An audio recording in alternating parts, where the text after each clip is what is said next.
para que tu presencia los abrace y que tu Espíritu Santo les dé protección en el nombre de Jesús de Nazaret. Usa mis labios, unge mi boca y mi lengua, Señor, para predicar tu palabra con denuedo. En el nombre de Cristo Jesús de Nazaret, te lo pedimos, Señor. A ti sea la gloria y sea la honra por los siglos de los siglos. Amén, hermanos. Amén, amén, amén. Puede tomar su lugar unos minutos. Saben que ahorita no tengo, es rápido. Estamos rápido y estamos aquí y compartimos. Fíjense que hay de las más historias más populares y más conocidas en las escrituras. Es una de las más, diría que más conocida, más en el mundo infantil, por supuesto, es David y Goliat. David es un hombre que luchó bastante con su vida en muchas áreas de su vida. David estuvo triste, David estuvo alegre, David estuvo peleando, David no estuvo peleando, David estuvo obedeciendo a Dios, David no estuvo obedeciendo a Dios, David estuvo escribiendo, David no estuvo escribiendo un día. Siempre tenía algo para hacer y para contar. Y yo creo que se asemeja a una de nuestras vidas. Pero hay una historia, de las muchas historias que David presenció, que Dios hizo. Esta es una historia de las que marca más la escritura. Y yo quería hablar, por eso le decía, vamos a hablar del matagigante. Y cuando hablamos del matagigante, pues es David. En la historia bíblica dice que hubo un tiempo que hubo una tierra de gigantes. Y hubo un tiempo que hubieron muchos gigantes. Pero Dios permitió que los gigantes pues se fueran extinguiendo y se fueran terminando. Y hay países incluso que todavía tienen esta mitología de los gigantes. Y hay gente que busca gigantes. Hay videos que dicen que han visto gigantes que caminan por las montañas, por las nieves, y crean historias, y esta mitología tan bonita de los gigantes. Pero fíjese que en esta ocasión, cuando se habla de Goliat, pues no se habla de un gigante bueno. Se habla por las palabras de Saúl. Dice que este era un gigante que desde su juventud había sido preparado para pelear y para guerrear. O sea, él era un paladín, dice la escritura. Y el pueblo de Israel, dice la escritura, que por 90 días, había sido por 90 días o por aproximadamente, había estado siendo amenazado por este gigante. Entonces, hoy en día se predica acerca de los gigantes, pero se le da una interpretación meramente en sentido figurado referente a aquellas cosas que no podemos vencer, aquellas cosas imposibles para los hombres.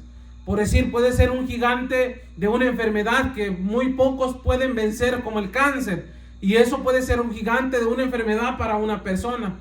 Hay quien lucha con un gigante que se le apareció y no lo puede vencer. Hay quien se le pone un muro que no puede vencer, que no puede traspasar, que no puede avanzar, porque para nosotros hay cosas que son imposibles. Sí, hay gigantes que son difíciles de tumbar, de derrotar.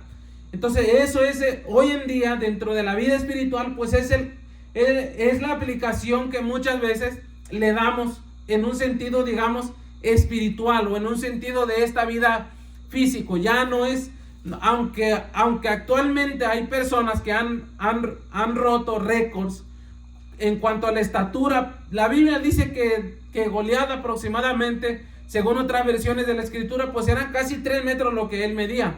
3 metros de alto, estaba alto el hombre. Y traía una lanza y traía un casco de bronce.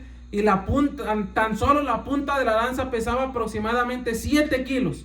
Entonces, hay mucho contexto histórico-cultural allí para analizar y ver. Pero David era de los mejores guerreros también que Dios tenía en ese tiempo. Pero Goliat era un buen guerrero también, que se había ganado su honor y se había ganado su reputación. Y allí estaba Goliat, y se levantaba cada día el pueblo de Israel, y cada día se levantaba y cada día los insultaba, y cada día les decía que a ver a quién iban a poner a pelear en contra de él. Y yo creo que muchas veces en la vida nosotros nos levantamos y ya tenemos a un gigante enfrente. Sí, nos levantamos y ya tenemos un gigante de frente. Probablemente usted mañana lunes se va a levantar y usted ya tiene el gigante para vencer mañana. Probablemente sea el cansancio, pero hay otros gigantes como las finanzas, la economía. ¿Cuántas personas el día de hoy se gastaron este fin de semana y mañana se van a levantar y dicen, pues ya mañana a ver cómo le hacemos? Y hay gigantes que se paran en nuestras hieleras, en nuestros refrigeradores, cuando usted lo abre y dice, ay, aquí me falta provisión, pero si Dios me bendice, yo voy a suplir. Entonces, hay personas que están el día de hoy en terapia intensiva, que están en un hospital, que están en una clínica aquí de nuestra ciudad, pero que mañana no saben si van a vencer ese gigante que se les apareció, esa enfermedad, ese accidente, etcétera. Hay personas que tienen el gigante de un problema en el matrimonio y están ahí y no saben si mañana se van a separar o vivirán felices por siempre. Ese es un gigante para vencer, porque esos son los gigantes de la vida real. Hay quien se levanta el día de mañana y no sabe, pero se encontrará con un gigante de la salud y le empezará un dolorcito aquí por un costado y empieza el gigante a crecer y se para delante de ti y te empieza a decir, esto es maligno, esto te vas a morir, no vas a poder vivir. Así se levantan los gigantes. Se levanta un gigante, se levanta un gigante. Hay quien se le levanta un hijo en su casa con problemas de adicciones, de rebeldía, etcétera, y ese es un gigante para vencer. Y los papás mañana se tienen que levantar y el Goliat se les va a parar y les va a decir hasta de lo que se van a morir, porque eso es lo que hace el gigante enemigo. Hoy en día hay un gigante de la política que se nos levanta y nos dice que nos van a controlar, que nos van a tener, que ya no nos van a dejar hacer culto. Ese es un gigante de la iglesia para vencer.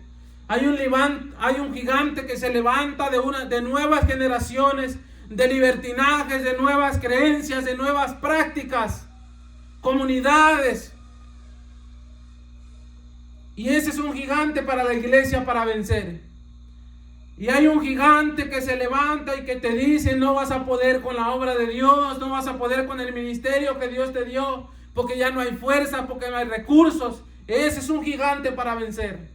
Y hay un gigante que te dice, no busques de Dios, no vayas a la iglesia, los hermanos te roban, los hermanos ahí te van a engañar, eso es pura mentira, la religión es una porquería. He escuchado gente que dice, ese es un gigante para vencer.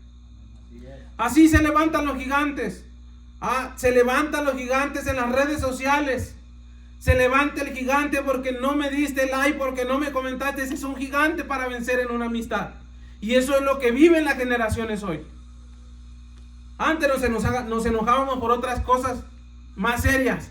Hoy nos enojamos por cosas más sencillas. Ese es un gigante para vencer. Y se levantaba Goliat por bastantes días. Y puede ser que tenemos un gigante que ya tiene tiempo, que ya tiene mucho tiempo, y está allí molestando, y está allí molestando. Y hay por lo menos dos maneras de cómo podemos vencer a los gigantes. Me gusta bastante, me gusta mucho David, cómo se levanta.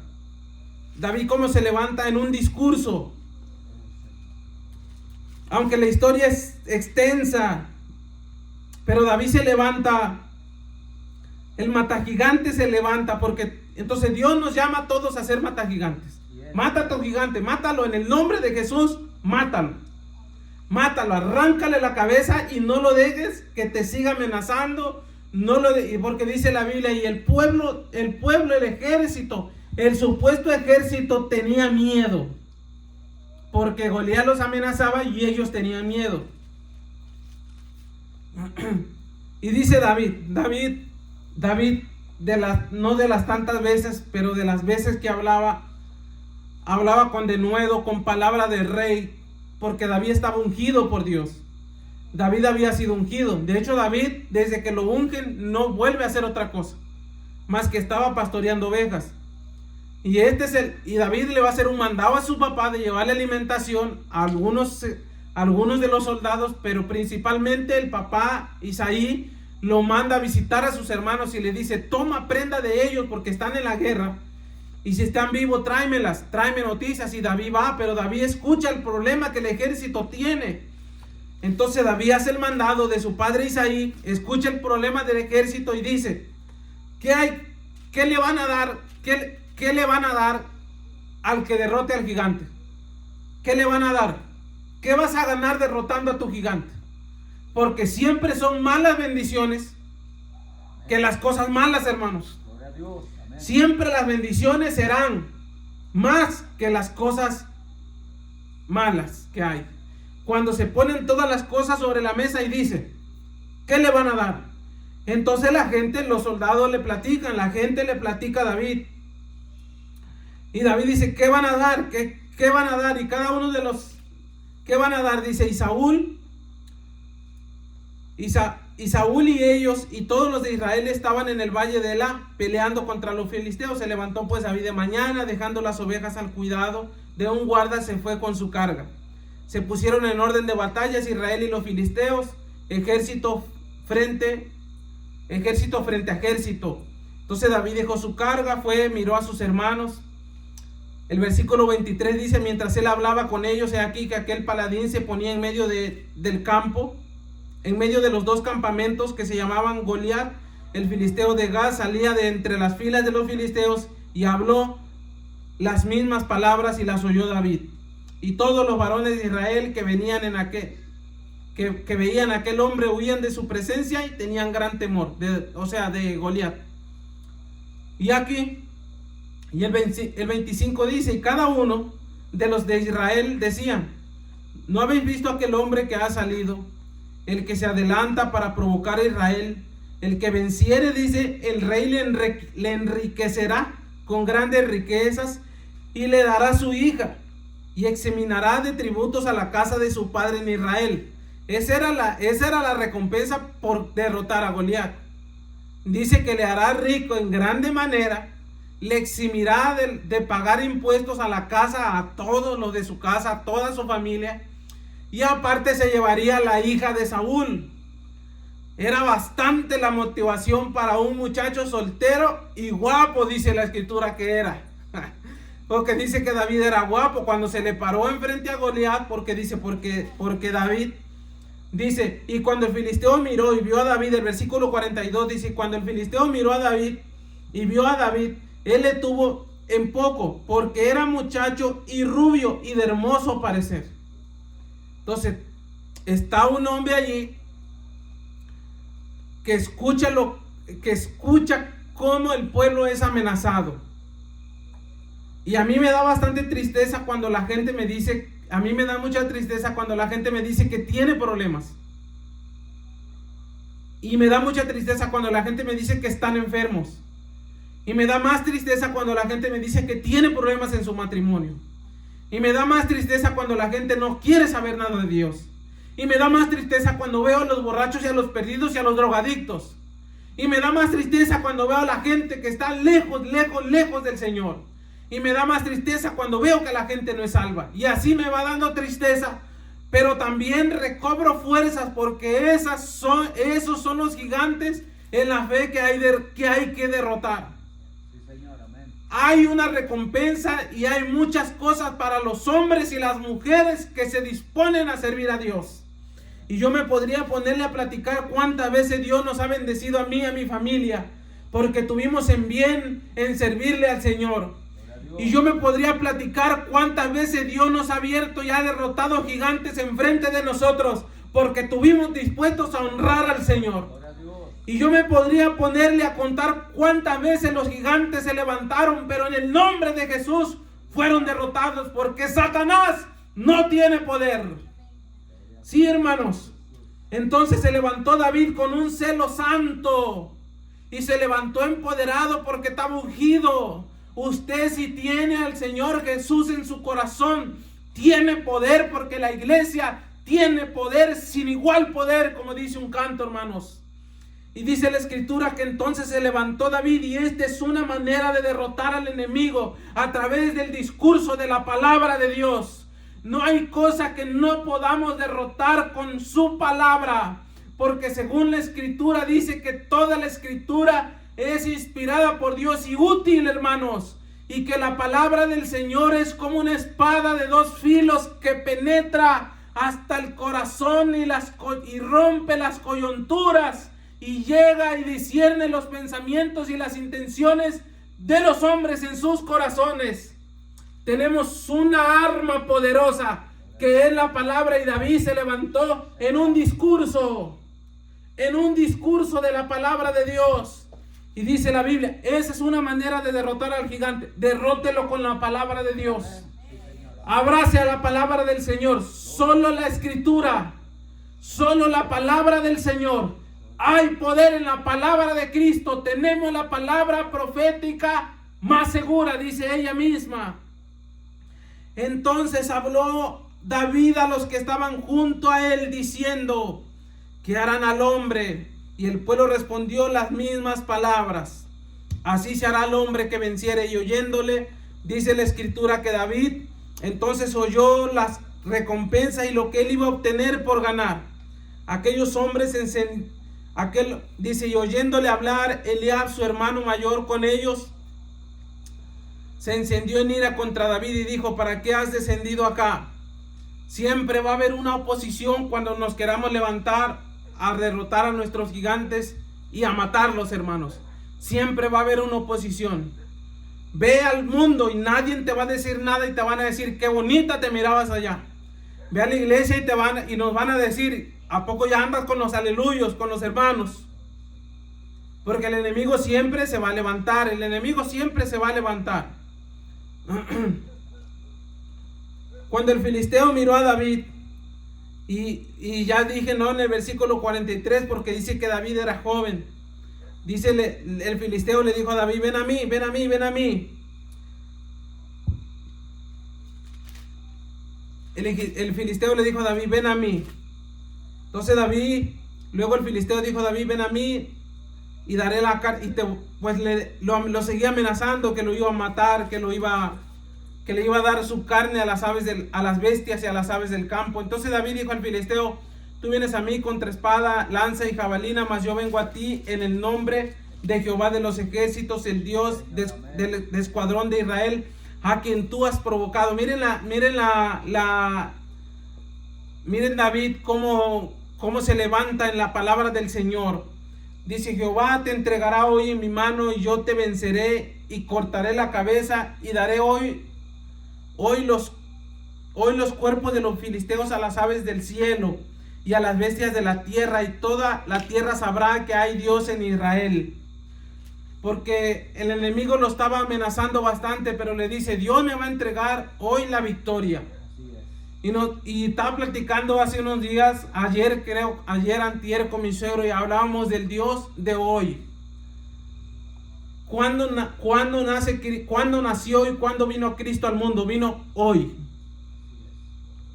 Porque hoy, dice la escritura, ha venido la salvación. ¿Cuándo llega la salvación? Hoy. Y David le dice al gigante: hoy Dios me va a entregar tu cabeza, porque te has levantado contra los escuadrones de Israel, el Dios viviente, por tanto los has amenazado. Hoy yo también te cortaré en pedazos a ti y a los filisteos, y daré esa carne, daré esos cuerpos a las aves y a las bestias de los campos. Hay una parte preciosa de David, porque David sabe lo que va a hacer. David dice: estoy tan enojado con el enemigo Goliat.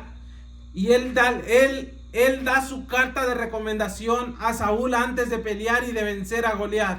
Y él le dice: cuando yo estaba en el campo y las bestias del campo venían y tomaban, dice, David responde a Saúl: tu siervo era pastor de las ovejas de su padre, y cuando venía un león o un oso y tomaba algún cordero de la manada, y salía yo tras él y lo hería y lo libraba de su boca, y si se levantaba contra mí, yo le echaba mano de la quijada y lo hería y lo mataba.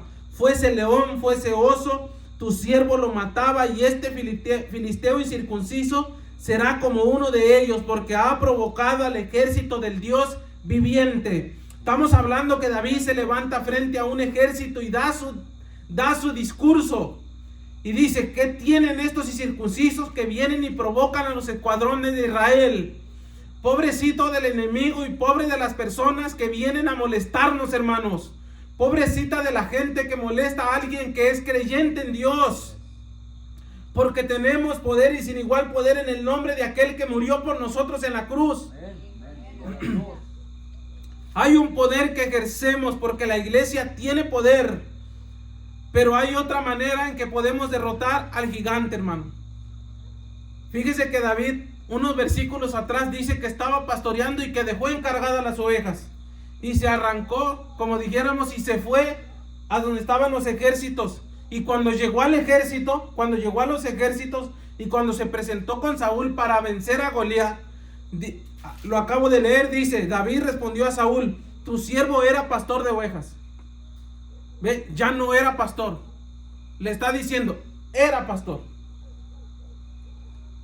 Y esa es la diferencia en un matagigante y a alguien que quiere seguir peleando con sus gigantes.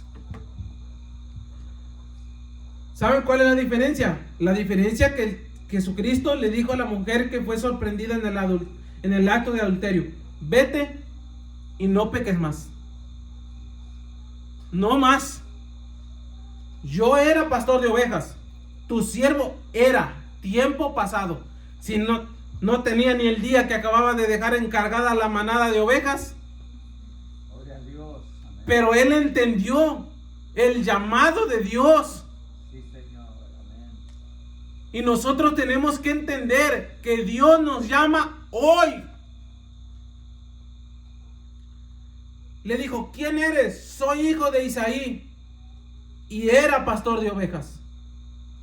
Era pastor de ovejas. No se cansaba de decirme el hermano de la mañana, que los hermanos nuevos que llegaron a Filadelfia hoy, y me decía, yo dejé el mundo, hermano, y yo ya no soy como en el mundo. Y una mujer me vino a hacer problemas y yo le dije, ¿sabe qué? Yo no quiero problemas con usted, porque yo antes era de problemas, hoy ya no soy de problemas. Y me dice, hermano Lázaro, yo antes, pero ahora ya no. Esa es la diferencia de un mata gigante que entiende el propósito de Dios para su vida. Dios te quiere bendecir como bendijo a David. Dice que Saúl le iba a dar, lo iba a hacer rico. Dios te quiere hacer rico en todas las áreas, no nada más de dinero. No sirve que seas rico y que seas miserable, que no tengas a Cristo en el corazón. Pero ¿qué tal tener a Cristo en el corazón y también ser rico? Dios santo. Y dice, y no van a pagar más tributo, no hay más tributo, no hay más. Claro, obviamente no es que no vamos a pagar el SAD, hermano, sí lo tenemos que pagar. Pero entiende, hermano, habla de acerca de una vida súper, eso habla de administración. Habla de una vida ordenada. Dios, somos ricos cuando tenemos nuestra vida ordenada, cuando nuestra persona, cuando nuestros hijos, cuando nuestra familia, cuando nuestra casa, cuando nuestro trabajo esté en orden. Esa es una bendición y ese es ser rico, hermanos, ser ordenado. Y luego le dice, y se casa con mi hija. Sí, hermanos, el amor es importante en nuestras vidas, hermanos. Qué bonito es amar y ser amados. ¿Cómo anda en el amor? Y David fue y arregló todos esos problemas que él traía. Problemas de finanzas los arregló. Problemas de miedo los arregló. Problemas de impuestos los arregló. Problemas del amor los arregló en ese mismo rato. Cuando derrotas a tu gigante y cuando dejas de ser lo que eras antes, te viene la victoria. Eso es cortarle la cabeza al gigante. Y lo último que hizo, dice que le dieron, que Saúl le daba un equipo. Saúl le daba un traje para pelear en la guerra y se lo puso y quiso y lo intentó y no pudo. Y entonces lo hizo como él sabía hacer.